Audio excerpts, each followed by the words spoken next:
Viral এই মোমো নাকি তৈরি করা একদম পানির মতো সহজ। হ্যাঁ, শুধু নাকি আটায় গড়ায় দিতে হবে আর পানির ভিতরে সিদ্ধ করে নিতে হবে।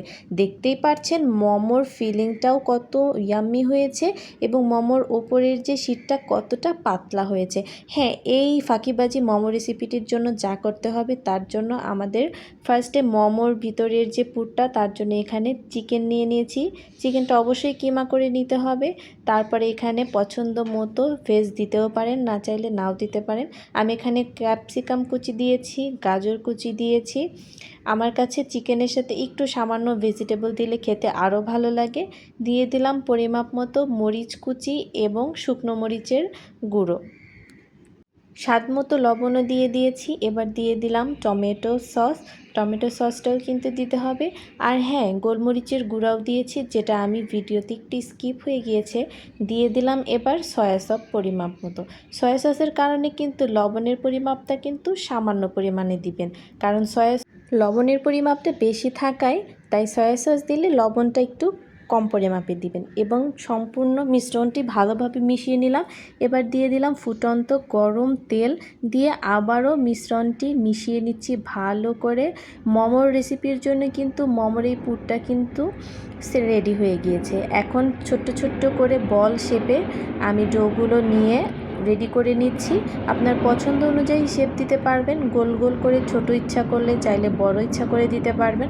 তো আমি এখানে মাঝারি সাইজের বল করে সুন্দর করে বানিয়ে নিয়েছি। এবার এই বলগুলোকে 10 মিনিটের জন্য ডিপ করে নেব।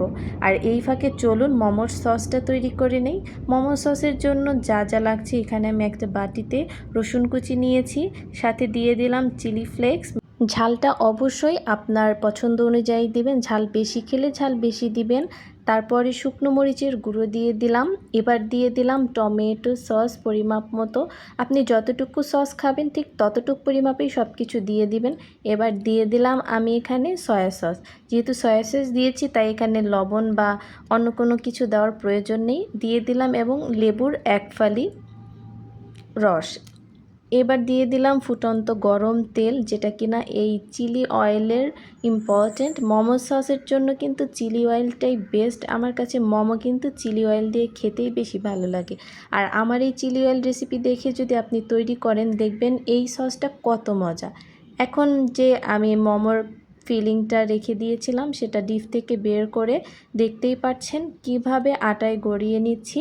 ঠিক এই প্রসেসটা আসলে বলে বোঝানোর কিছু নাই, দেখতেই পাচ্ছেন খুবই ইজি একটা টেকনিক। ফার্স্টে আটায় গড়িয়ে নিলাম, তারপর এবার পানিতে জাস্ট ডিপ করব এবং আবারও আটাতে গড়িয়ে নেব। এইভাবে এই প্রসেসটা আমি করেছি 4 বার।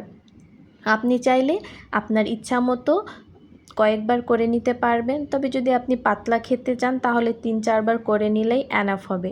আর যদি আপনি মোমোর ওপরের শীটটা মোটা খেতে চান তাহলে আপনি 5 থেকে 6 বার এই প্রসেসটা একইভাবে করবেন।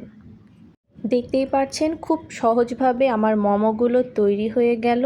এবং আরেক সাইডে আমি পানি গরম হতে দিয়েছিলাম। মোমোগুলো বানাতে বানাতে আমার পানিও এই দিকে গরম হয়ে এসেছে।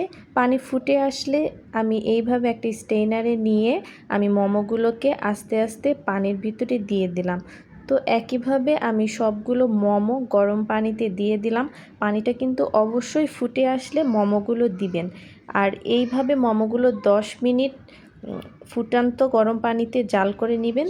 মোমোগুলো হয়ে আসলে একাই মোমোগুলো সব উপরে ভেসে উঠবে, তখন মোমোগুলো হয়ে আসছে বুঝে যাবেন। তো খুবই সহজভাবে আমি আপনাদেরকে বুঝিয়ে বললাম এই গোল্লা মোমোর রেসিপিটা। আর দেখতেই পাচ্ছেন আমার মোমোগুলো সুন্দরভাবে উপরে ফুলে উঠেছে, মানে ভেসে উঠেছে। তো তারপর এই পর্যায়ে আমি মোমোগুলোকে তুলে নিচ্ছি। ব্যাস তৈরি হয়ে গেল আজকের আমার গোল্লা মোমো। খুব সহজ রেসিপিতে আপনাদের সাথে শেয়ার করলাম। সম্পূর্ণ প্রসেসটাই আমি আপনাদের সাথে আজকে শেয়ার করেছি মোমো ডিপিং সস সহ। আর এই সসটা যদি আপনি আমার রেসিপি দেখে বাসায় তৈরি করেন অবশ্যই অনেক মজা হবে। আর এই সসটার জন্যই মোমোগুলো আরও দারুণ টেস্টি হয়। আমি তো এই চিলি অয়েলের সসটা দিয়ে মাঝে মাঝেই নুডলস করে খাই। আপনিও বাসায় ট্রাই করে দেখবেন যে নুডলস খেতেও কিন্তু বেশ মজা লাগে। আর এই চিলি অয়েলটা যদি ঘরে বানানো থাকে যে কোনো খাবারই খেতে অনেক দারুণ লাগে। আর এই যে মোমো আমি আপনাদেরকে ভেঙে দেখাচ্ছি যে আমার ভিতরে কত সুন্দর কুক হয়েছে এবং মোমোর ওপরের যে ফিলিংটা সেটাও অনেকটা পাতলা, মানে একদম পারফেক্ট। আমি যেরকম মোমো খেতে পছন্দ করি ঠিক সেই রকম হয়েছে। আর আপনারা যদি এর চেয়ে মোটা করে খেতে চান, সেম প্রসেসে 5-6 বার আটার ভিতরে গড়িয়ে নেবেন, তাহলে আপনার মোমোর উপরের লেয়ারটা মোটা হয়ে আসবে। তো কেমন লাগলো আজকের আমার এই গোল্লা মোমোর রেসিপি? ভাইরাল এই গোল্লা মোমো কিন্তু আপনিও বাসায় ঝটপট যখন মন চাইবে তখনই বানিয়ে খেতে পারবেন। একদম রুটি বেলাবেলির ঝামেলা ছাড়া, কোনো পরিশ্রম ছাড়া জাস্ট মোমোর পুরটা তৈরি করবেন আর আটায় গড়িয়ে নেবেন, তাই আপনার মোমো তৈরি হয়ে যাবে। কেউ বুঝতেই পারবে না যে আপনি এটা রুটি বেলাবেলির ঝামেলা ছাড়া বা কোনো মোমো শিট ছাড়াই মোমো তৈরি করেছেন। আর এই ডিপিং সসে ডিপ করে খেতে যা মজা লাগে, তাই অবশ্যই কিন্তু এই গোল্লা মোমো বানাতে ভুলবেন না। আর ভিডিও ভালো লাগলে অবশ্যই লাইক, ফলো, সাবস্ক্রাইব করতে ভুলবেন না। ধন্যবাদ।